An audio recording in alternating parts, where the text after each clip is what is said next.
कसली संधी? ते तुम्हाला आराम करण्याची संधीच मिळाली नाही ना. आज लगेच पूजा, मग सकाळी लवकर उठावं लागलं. तू तयार पण झालीस? मी तुम्हाला उठवायला आले होते. नाही नाही, मी लवकरच उठते. 5 वाजताच उठावं लागतं ना. आग्रहाचं सगळं काम तेव्हाच सुरू होतं. हो, खरंच की.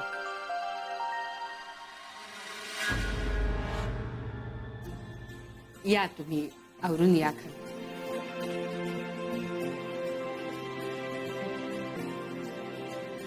चला उठा. हाँ, मी पण तयार होतो लवकर.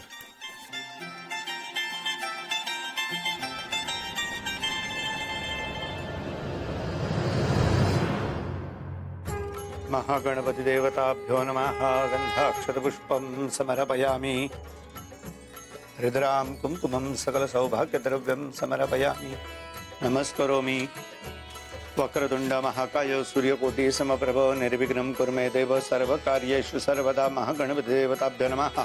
प्रार्थना पूर्वक नमस्कारान् समर्पयामि. अनेन कृत पूजनेन महागणपति देवता प्रियन्तां. गणपति बप्पा मोरया.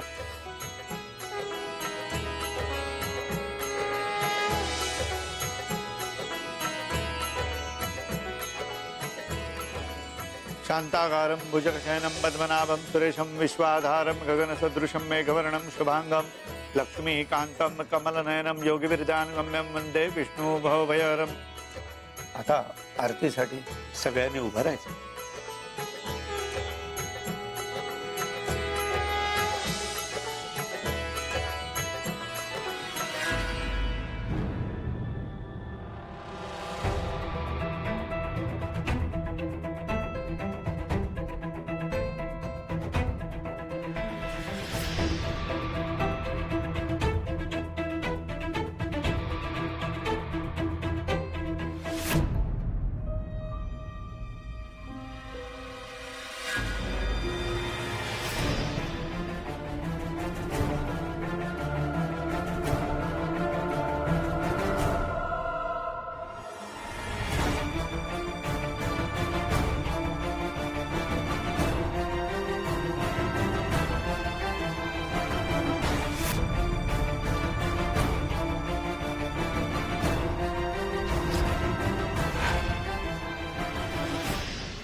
तुम्ही इकडे काय करताय? अर्जंट होतं. बॉसनं मेमो दिला. का? बॉसनं दिलेली मुदतही संपली आहे सर, आणि तरी तुम्ही दिलेलं काम पूर्ण केलेलं नाहीये. अरे मी तेच करतोय, कामच चाललंय. कुठे? तुम्ही ते लग्न लावत बसला आहात सर. अरे हे बघा, प्लीज प्लीज मला समजून घ्या. तुम्ही बॉसना सांगा की सर, आम्ही कोणाला काही नाही सांगू शकत. जे काय सांगायचं आहे ना ते तुम्ही सरांना सांगा. आणि आम्हाला फक्त मेमो देण्याची ऑर्डर दिलेली. हे घ्या मेमो. आणि ऑफिसने दिलेली ही जागा सुद्धा तुम्हाला सोडावी लागणार आहे सर. तीही उद्याच्या उद्याच. काय? अरे माझं काल लग्न झालं आणि उद्या मी कसं पॉसिबल आहे? पण बॉसने तुम्हाला दिलेली मुदत संपूनही खूप दिवस झाले सर. हो मला कळतंय. अरे तुम्ही इथे बघ ना. अरे काय म्हणतात हे बघ. काय आहे? साहेबांनी यांना मेमो दिलाय सर. काय? हो. बघा मी बॉस ना. तन्मय, पूजा सुरू आहे ना, तू आज जा. अरे पण हे. अरे तू आज जा, मी बोलतो त्यांच्याशी. तू हो आज. देसाई, अहो ऐका ना, पूजा सुरू आहे आतमध्ये, लग्न झालंय त्याचं. काहीतरी विचार करा.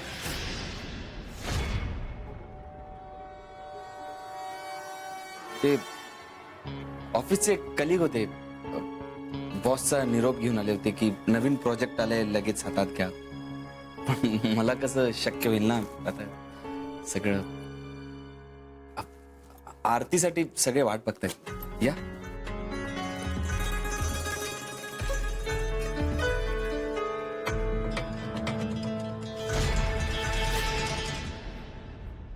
करूया. सुखकरता रुपहरता वार्ता विघ्नाची दुर्वी पूर्वी प्रेम शोभा जयाची सर्वांगी सुंदर बळाची कंठी जळके महानुक्ता बळाची जय देव जय मंगलमूर्ती दर्शन मात्रे मनोकामनापूर्ती जय देव जय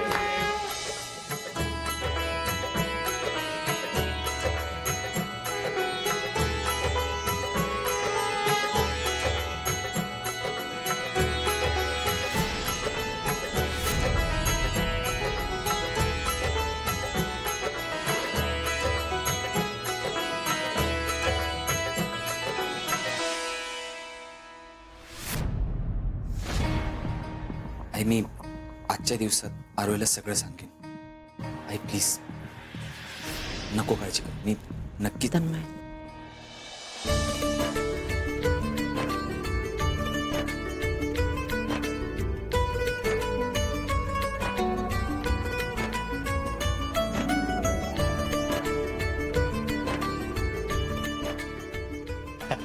वा, आयुष्यमान भव. सुखी राहा. सगळं कार्य व्यवस्थित.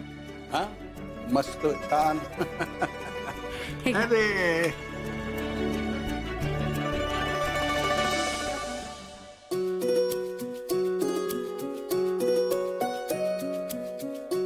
हा, वा वा वा वा.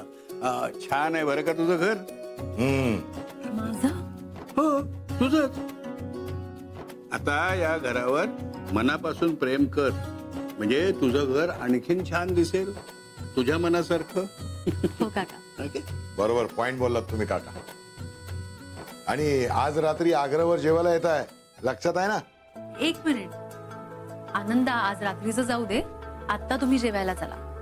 ए छे छे छे छे, मुलीच्या सासरी जेवण म्हणजे नाही नाही नाही. काय रे? का अहो काय जुन्या काळचं घेऊन बसलाय तुम्ही? अगं, लग्न झाल्यानंतर मुलीच्या घरी लगेच दुसऱ्या दिवशी पंक्ती जोडणं हे बरं दिसतं का? मग हे, आम्ही निघतो आता. बर, परब काका निघूया काय? तो कुठे गेला संशयात्मा? चल येतो मी आम्ही. आले तन्मयला बोलत. बर. चला वेणूबाई निघूया आता आपण. हा, राहायला नाही आलो. अरे हो हो, चला. हा, आले आले आले हं मी. आई आई ग, चल ग. आरोही, हा अरे काका, हे घ्या. अगं घेतलं मी. आरोही, इतके वर्ष आग्रहाचा व्यवहार चोख सांभाळलास, तसंच आता संसारावरही बारीक लक्ष ठेव. कान, नाक आणि डोळे सदैव उघडे ठेव. आणि जोपर्यंत आतला आवाज सांगत नाही तोपर्यंत कोणावरही विश्वास ठेवू नकोस. काका, तुम्ही हे सगळं मला आत्ता का सांगताय? काय झालं? नाही काही नाही, पण ठीक आहे. आलो आलो. आरोही येतो.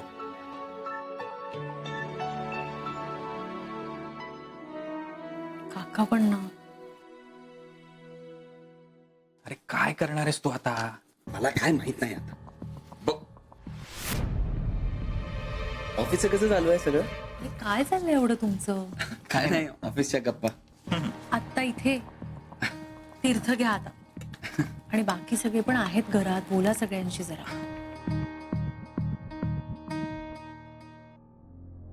आलेच. जेवून जायचं हं? हो, नक्की.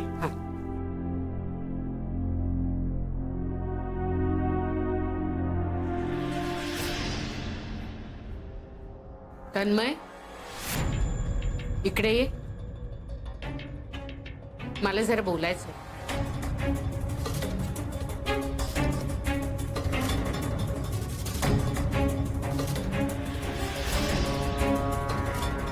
कोण होती ती माणसं? ऑफिस मधली. मग इथे कशाला आली होती? आई मी तुला सगळं सांगतो, पण प्लीज तू शांत राहा. आई मला कंपनीने या डीलसाठी 2 महिन्यांची मुदत दिली होती, आणि त्या मुदतीत माझ्या हातून हे प्रोजेक्ट झालं नाही. तर आता कंपनीनं हे घर सोडायला सांगितलं, तेही उद्याच. उद्या काय घोळ घालून ठेवलायस तू तन्मय? काय करायचं काय आपण आता? कुठे जायचं आपण? आई मी बघतो, काहीतरी विचार करतो. विचार विचार कसला करतोस? घर शोधायला हवं ना आपल्याला. आणि एवढ्या शॉर्ट नोटीस मध्ये कुठे मिळणार आहे घर? हे घर सोडल्यावर आपण राहायचं कुठे? आग्रहवर.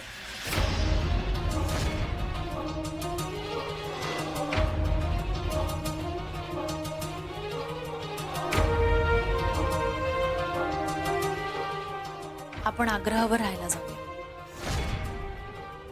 आरोही तू, ऐकलंय मी सगळं. आरोही मी तुला सांगणारच होतो. मी समजू शकते तन्मय, हे इतकं अचानक घडलंय सगळं, लगेचच घर रिकामं करायचंय. पण काळजी करण्याचं काहीच कारण नाहीये. आपलं दुसरं घर आहे ना, आग्रह, तिथे राहायला जाऊया आपण. आरोही मी बघतो, काहीतरी मार्ग निघेल. तन्मय, तू नको ना टेन्शन घेऊस. हे बघ, अगदी उद्यावर आलाय म्हणून सांगते. आग्रह शहरातच आहे, आपली काहीच गडबड होणार नाही, सगळं व्यवस्थित होईल. आणि तसंही तिथेही सगळे आपलीच माणसं आहेत ना. हो, तू म्हणतेस ते पटतंय मला. आता आग्रह तर काय आपलंच आहे. तन्मय, एवढा मोठा निर्णय तू असा घाईघाईत घेणार आहेस? आणि माझ्या मताचा काही विचार करणार आहात की नाही? आई मी सोयीस्कर पर्याय म्हणून विचार करत होतो. तुला काय वाटतंय, बोल. तुला माहितीये, कुणाच्याही उपकाराच्या ओझ्याखाली राहायला मला आवडत नाही. मी आजवर ताठ मानेने जगले आणि यापुढेही तसंच जगायचंय मला. आई, यात उपकार कसले? आग्रह तुमचं घर नाहीये का? आणि जशी ती माझी माणसं आहेत, तसे तुम्ही पण माझेच आहात ना.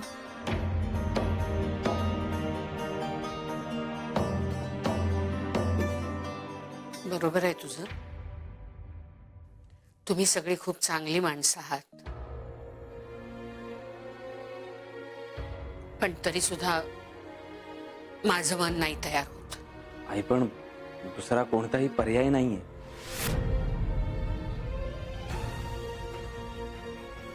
माझ्याकडे आहे पर्याय. काय? तशी मी काही नाशिकमध्ये कायमची राहायला आले नव्हते. पुण्यात आपलं घर आहे की मी आणि तन्वी तिथे राहू. तन्मयला इथं राहणं गरजेचंच आहे. त्यामुळे तन्मय, तू आणि आरोही, तुम्ही आग्रहावर राहा. आई पण हा मधला मार्ग आहे. म्हणजे माझंही मन मला खाणार नाही आणि कुणाची अडचणही होणार नाही. आई प्लीज, तुम्ही असं वेगळं राहण्याची काहीच गरज नाहीये. आणि तसंही तुम्ही दोघी तिकडे राहणार, कोणीतरी सोबत हवं ना. सोबत? तू इथे नोकरीला आलास तेव्हा आम्ही दोघीच राहत होतो ना. काही अडणार नाही आमचं. राहू आम्ही. आता या विषयावर चर्चा बंद. माझा निर्णय झालाय. आई प्लीज. असं वाईट वाटून घेऊ नका. तसंही नाशिक पुणे कितीचं अंतर आहे. आणि काही लागलं तर तुलाच सांगेन ना.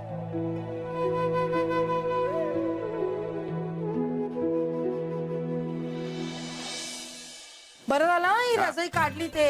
केवढी थंडी आहे खरी. तेच ना. हे छान तिकडे लावून ठेव. चांगली काढली चादर तू. बरेच दिवसात नव्हती वापरलेली. आणि हे बघ हिरा, आपण ना असं इथे काहीतरी असं घालूया. हो, आपला तो गालीचा आहे ना छोटावाला, तो टाकतो नाही हा चालेल चालेल. आणि हिरा, अरे तुला मी ते सांगितलं होतं असं फुसफुस मारायचं असतं सेंट, ते आणलंयस का? ते अप्पू आणणार आहे ना. अगं तू त्याला एअर फ्रेशनर म्हणतात. हा बघा, तुम्ही काही काळजी करू नका. ते बाई अशी रूम साफसूफ करून ठेवतो ना का बस. आरुताई आणि जावई बापू एकदम खुश होतील ही खोली बघून. ताई आणि जीजू आग्रहावर येत आहेत त्यांचं ना इथे राहणं, पहिली रात्र, हे ना सगळं असं त्यांच्या लक्षात राहिलं पाहिजे. अरे म्हणून तर त्यांच्यासाठी खोली अशी रेडी करून ठेवतो बघा. मी ना एवढी एक्साइट झाले ना, पहिल्यांदा कोणीतरी आग्रहावर हनीमून साजरं करणार आहे. ए का असं बोलू नये, काही गोष्टी समजून घ्यायच्या असतात. सगळ्या बोलण्याची काही गरज असते का? अगं मी त्यांना समजावत होते. तू यांना समजावत होतीस? अगं, त्यांचं लग्न झालंय. अगं आरूच्या लग्नानंतर ही खोली तुला हवी होती. ही तुला खोली एकटीला मिळणार म्हणून किती आनंद झाला होता तुला. आता जावई बापू इकडे येतील, ही खोली बघतील आणि त्यांना समजा ही खोली आवडली तर ते म्हणाले की ही खोली माझ्यासाठी मोकळी करा, तर काय करशील? देईन मी, आणि तेही आनंदाने. अरे ताईच्या हनीमून साठी काय पण. आणि अगं आतू, ताईने आपल्यासाठी किती सॅक्रिफाईस केलं, आणि मी तिला एक खोली नाही देऊ शकत. सगळं गुणी आहेत माझ्या मुली. अशाच एकत्र राहा, एकमेकींना धरून. अगं ताईला कोण सोडणार, आणि ती आग्रहावर येते ना, हा विचार करूनच मी खूप एक्साइट झालीये. खूप खुश झालीये. हो हो हो, आता आवरूया आपण. चला चला चला चला. त्यापट सगुणे चल चल वेळ नका घालवू. आणि ते बदामाचं दूध काय ते करून ठेवायला सांगितलेलं होतं, केलं का नाही तू? बदामाचं दूध केलंय, सगळं रेडी आहे. आई प्लीज तुम्ही परत एकदा विचार करा. मी सगळा नीट विचार केलाय, त्यामुळे आता तुम्ही आमचा विचार करू नका. तुम्ही आनंदात राहा, आम्ही घेऊ आमची काळजी. आई असं का बोलतेस तू? मला आपलं कुटुंब वेगळं झाल्यासारखं वाटतंय. हे वेडा आहेस का तू? अरे एकत्र राहतात म्हणजे लोक एकत्र असतात असं नाही. उलट आपल्यातलं अंतरच आपल्याला आणखीन जवळ आणतं. तुझं म्हणणं मला कळतंय, पण वळत नाहीये, असंच ना? तन्मय, माझा मुलगा आहेस तू, असा इमोशनल काय होतोस? बी प्रॅक्टिकल. बरं, आता संसाराची सुरुवात करताय, मी तुमच्या सोबत नाहीये म्हणून काही गोष्टी सांगाव्याशा वाटतात. बोलू का? आई अगं विचारतेस काय? बोलच. तू नेहमी प्रॅक्टिकलीच विचार करत जा.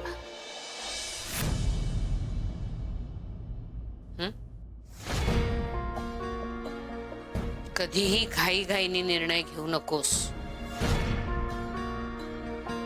सगळ्या परिस्थितीचा नीट 10दा विचार कर. नात्यांमधला मोकळेपणा आणि पारदर्शीपणा हा खूप महत्वाचा असतो. लक्षात येते ना तुझ्या मी काय म्हणते ते? हो, मला लक्षात आलंय. पण तू काळजी नको करूस, मी सगळं व्यवस्थित करेन. विश्वास ठेव. या आता.